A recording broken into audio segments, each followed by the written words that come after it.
This is the 11th of November of the year 2018, the centenary of the initial Remembrance Day. Today, 100 years ago, the guns were silenced and certain bells rang that the First World War came to an end and a new era began. I begin to question myself whether that kind of statement is even remotely true. I believe that statement is further than any untruthful statement which ever was uttered by any human being. Only a few decades later, the world found itself in another war, known as the Second World War, which came to an end not until the year 1945, during which millions of people suffered. Too many people had to face death, even gas chamber, or I should say gas chambers in plural. Today, I went to lay a wreath at St. John's Church during the evening service, known as the Remembrance service. No doubt, I felt honored to be able to honor the causes of those who sacrificed their lives to protect us and our forefathers against worse calamities which might have befallen them. They sacrificed their lives so that our forefathers and their descendants, including ourselves, could have a better life. Those who sacrificed their own lives in trying to protect their own country and others had a dream. They dreamt that their sacrifices would bring better future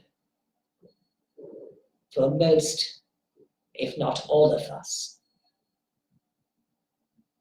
But did their dreams come to true? I mean, did their dreams were realized, and have they come to pass as they had dreamt? I venture to sigh again and add, not in my genuine and personal opinion. Wars continue even today, perhaps not as officially as it did during the First and the Second World Wars. But people continue to die as victims of violence, as victims of injustice, as victims of oppression, as victims of illegal slavery, let alone natural calamities which overtake them. Even my late grandfather was drawn into the war, who served as a physician in the so-called Indian Army during the First World War.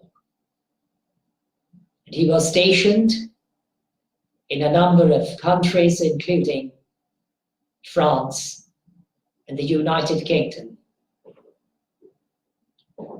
He also had a dream he dreamt that his descendants, which meant, of course, us, would be in a better situation. But I, myself, begin to question whether his suffering was in vain. He dreamt for his country, his countrymen, and for the civilized nations of the world and their citizens. He had hoped that his sacrifices would be worth the sacrifices themselves.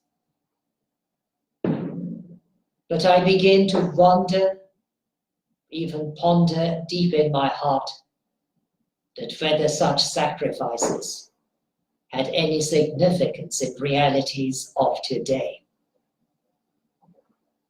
Time and time again, I hear people die as a result of bomb blasts, as a result of shooting incidences, as a result of human errors, as a result of too many incidences which could have been avoided, but by us human beings. I sigh again and express my most sincere and my most utmost disappointment to live in a world where I see too many of my fellow global citizens suffering.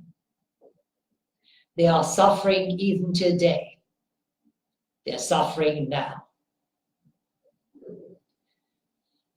Only a couple of weeks ago, I heard about a shooting incident in a synagogue.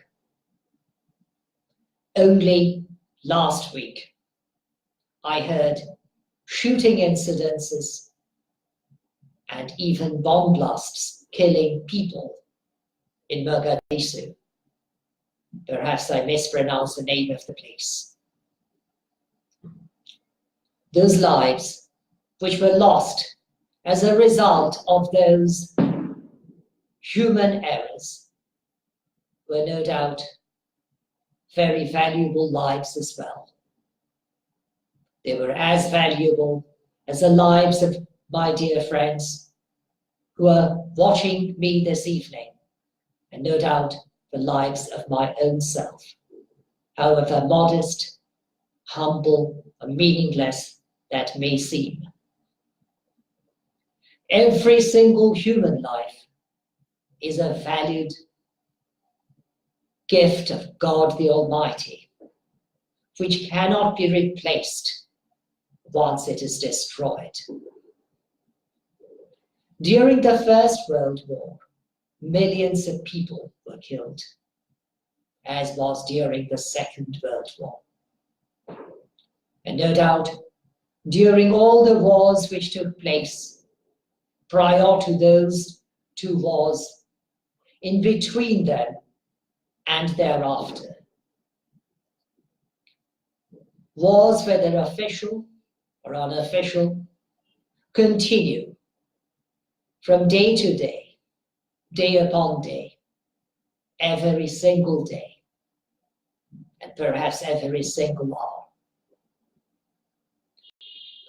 We know too well how great the sufferings of our fellow citizens of the Middle East is even today. Almost every day, I hear peoples being killed, peoples being attacked, peoples being very severely injured, peoples being gassed, peoples becoming victims of chemical attacks. Can we not stop them if we are united in a single front combating such evils? I believe we can. But we are doing too little. It does not help us if we simply sit back and try to criticize others. Criticisms do not solve problems. Human efforts do. If we go forward as a united front against such problems, we shall be able to find a solution, at least to the best of my belief and conclusion. But if we do nothing, we gain nothing. Our world can only suffer because of us, because of our omission, because of our lacking the civic sense for others. Unless we do something, no solution can be found. It is our responsibility to look into problems and try to solve those problems. Those of us who are better off comparing to 3/4 of the world population have this moral, and indeed, if I may add, even this legal duty as human beings, created in the image of our Creator. We must act. We must try to stop this inhumanity of war, human trafficking, killing of each other, bomb blasting in destroying lives, enslaving people. We must act. We cannot simply ignore these facts because they exist in reality. We as fellow citizens of the victims remain duty-bound to act. I know that many of my beloved friends like my speech, however modest, however insignificant they may be. And no doubt I remain grateful to them. But my gratitude would be much greater if they came forward and acted, if they spoke out, if they would not be afraid, if they be not afraid to speak out, remembering the very fact that a single light lighted in a dark room shivers the darkness of that room. A single little lamp, even a lamp that is lighted by a candle or an oil lamp, or even a torchlight, or even the little torchlight found on our mobile phones, can destroy the darkness. So it is in our world.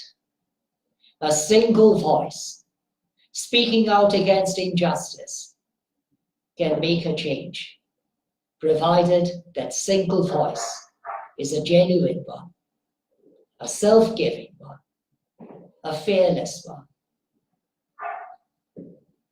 I spoke on this issue time and time again, comparing ourselves to a slave in the Roman Empire, whose name, and forgive me for misspelling or mispronouncing his name, was Spartacus, or perhaps even Spartacus in its anglicized form.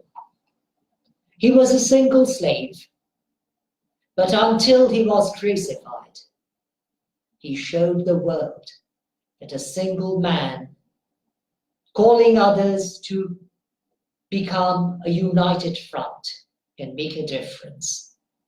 He shook the Roman Empire. A single person like Abraham Lincoln, a great man whom I admire and honor, or at least honor his authenticity, honor his principles, even long after his death, showed the world that his standing up against slavery could make a difference.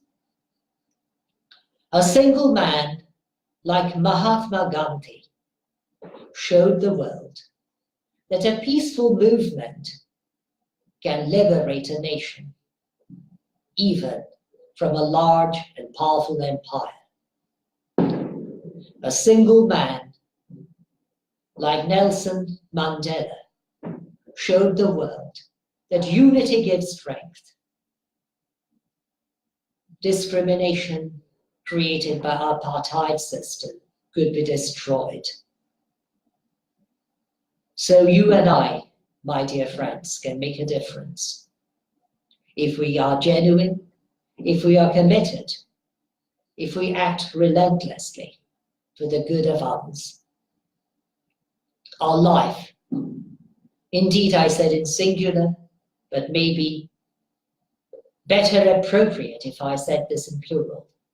Our lives become meaningless unless we live for others. A lamp does not shine for its own glory, but it shines in order to glorify others, to enlighten others, to enable others to see what they would not be able to see without that lamp or that light. In the New Testament, the Messiah whom we believe to be true, Jesus Christ, said, "Let your light so shine before men." And I may change this version a little, say, before people, so that they may see your good works and give glory to your Father who is in heaven, as it's found in Matthew's Gospel, chapter 5. So why should we fail to become worthy human beings by keeping quiet when so much injustice is around us? Why should we sit back and say nothing and not stand up for those who cannot stand up on their own? Why should we not speak out for those who cannot speak out on their own? Like those people whose name I most respectfully mentioned did as our predecessors. Spartacus was a single man. Abraham Lincoln was a single man coming from a very modest family who became the president of one of the most powerful nations of his day, and perhaps the most powerful nation of this day. Mahatma Gandhi, who came from a modest background, in a developing country, born and brought up in a developing country, raised his voice while he was in South Africa and while he returned to his own country, India. Nelson Mandela, despite all the persecution which he underwent, the imprisonment, the sufferings, the defamation, he did not give up. So why should we fear to speak out against injustice and oppression, against illegal slavery, sponsored by illegal and unlawful human trafficking? Why should we sit back and not speak out against corruption? Why should we not speak out against this inhumane lunacy of killing each other by bomb blasting, by shooting? Why should we not speak out as human beings? It is humanity which makes us human beings. Worthy humanity makes us worthy human beings. But if we fail to show humanity or practice humanity, we fall into inhumanity and we become inhumane, unworthy of our human birth. or human births in plural.